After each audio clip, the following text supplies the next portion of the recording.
I'm confused by this political message. Vote for me because I hate it here. Now, does America have big problems? Yes, I've often cited the America sucks list. I don't get it. You want so badly for every immigrant to come to this country and experience the good life, but somehow it's so terrible you want to leave? 59% of self-identified liberals say there have been times when they considered leaving America for good. Maybe the problem isn't that America isn't worth defending. Maybe the problem is that lots of people today are entitled whiners who have no perspective and no idea how good they have it. Ma is blasting his own party, the Democrats, for turning against America, and the gloves are off. The comedian has made it his mission to call out some of his party's worst instincts, and chief among them is this growing hostility toward American patriotism. So, what exactly sparked Maher's blistering tirade?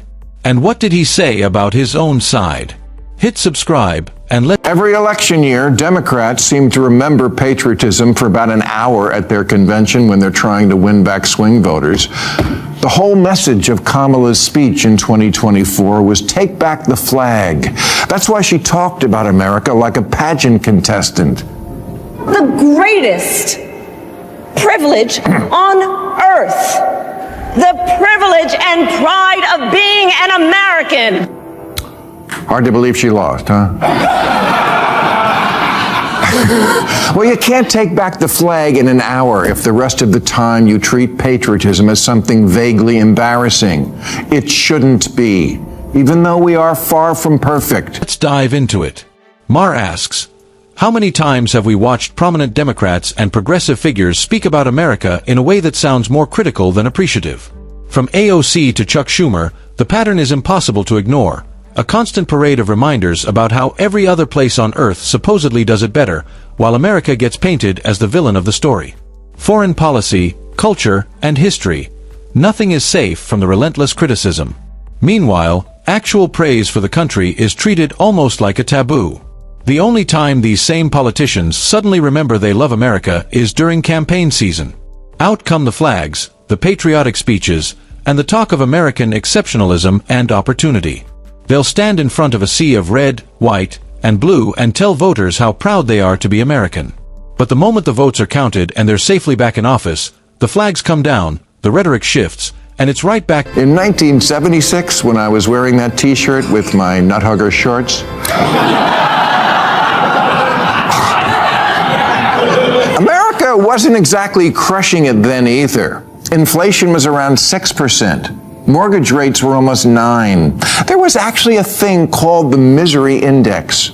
The average person earned far less than they do today. They had a smaller house and watched a tiny TV that had 3 channels, mostly I Love Lucy reruns.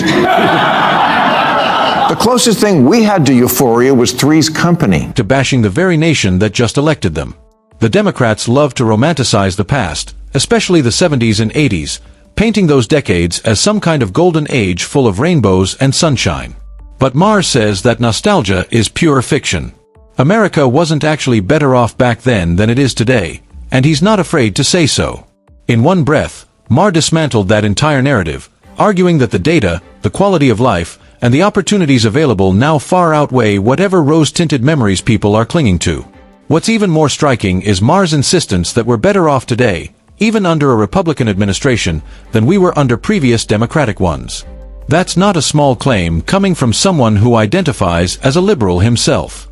It's the kind of statement that cuts against the grain of his own party's talking points, and it's exactly why his words are landing as such a direct challenge to the Too many liberals give the impression that to them, America's just a big, the red, white, and ew. A country that started out bad and will always be bad, founded on an unrelenting history of sucking and unable to change. But we have changed a lot. Democrat Cori Bush tweeted, "This land is stolen land and black people still aren't free." And this was on the 4th of July. Really? Not that I give a shit about the 4th of July. I've never been a rah-rah guy. But I am a perspective guy. And that's what too much of the left has lost, perspective.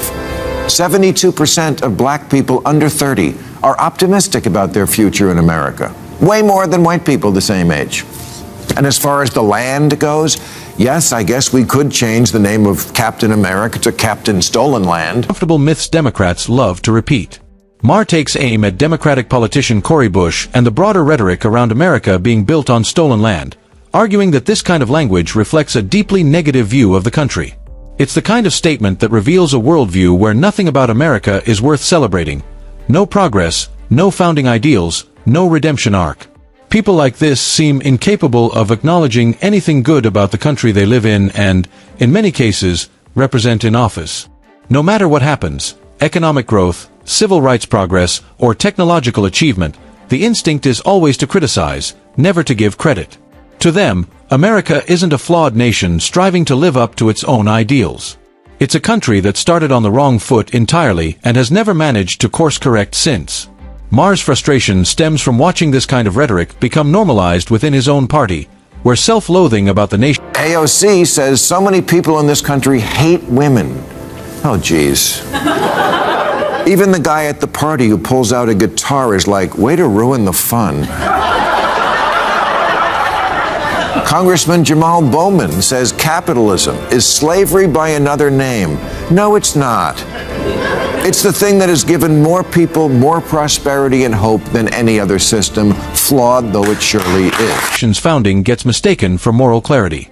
AOC's reaction to Trump defeating Kamala Harris becomes another example in this framing of how some progressive voices seem more frustrated with voters than willing to reconsider their own message. She just can't wrap her head around the idea that, for millions of Americans, Trump was simply the more preferable choice. Instead of reflecting on why that might be, the instinct is to blame the electorate rather than the message. But you really can't fault Americans for choosing sound, grounded ideologies over the excesses of woke culture. Voters aren't obligated to embrace policies and rhetoric that feel disconnected from their everyday lives just because a candidate insists they should. You can't blame people for preferring common sense over ideas that strike most ordinary voters as impractical or even ridiculous. That's not a flaw in the electorate. It's voters doing exactly what they're supposed to do. But again, something like the free market is kind of synonymous with America. And if you don't like it, I don't know how you can say you love this country. You know who loves this country? You know who's not constantly complaining about what happened 200 years ago and who's not obsessed with seeing America through glasses and shaking off the stench of what irredeemable privileged we are? Immigrants. Choosing what actually makes sense for them. What baffles Maher, and honestly, should baffle the rest of us too, is this persistent push among Democrats to introduce socialism into America when it's capitalism that built this country into what it is today. The innovation, the opportunity, and the sheer economic dominance America enjoys didn't come from central planning or government control. It came from free markets and individual ambition. Compare America to many countries Maher associates with socialist systems, and he argues the gap in prosperity and freedom becomes hard to ignore. We're miles ahead in nearly every meaningful measure of prosperity and freedom. This is exactly why Maher says he genuinely doesn't understand the contradiction at the heart of so much progressive rhetoric. How can you claim to love the country while rejecting the economic system Maher believes helped create much of its success? To Maher, hating capitalism while... But they will also tell you that America, for all that's so about it right now, is still the last best hope. And those people asking for our votes to take it over should remember that. Professing love for America isn't principled, it's just incoherent. The message here is simple. If Democrats want to lead this country again, they need to understand that loving it has to come first. You can't spend years bashing the nation, mocking its founding, and questioning its values, then turn around and expect its citizens to hand you the keys to run it. That kind of disconnect doesn't go unnoticed by voters, and it shouldn't. America, for all its flaws and ongoing struggles, remains an extraordinary country, one built on opportunity, resilience, and the freedom to pursue a better life. That's precisely why people from every corner of the globe would give an arm and a leg just to experience even a fraction of what's available here. Until Democrats reconnect with that basic truth, their path back to power will keep running into the same wall. If you run for office in America, you have to want to live here.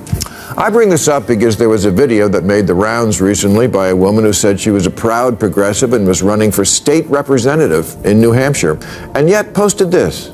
Is there a place we can move that people would be happy to have us, that we're not gentrifying or colonizing. I don't want to be a problem, but I need to get the out of this country. This country. The one you want to be elected to a leadership position in?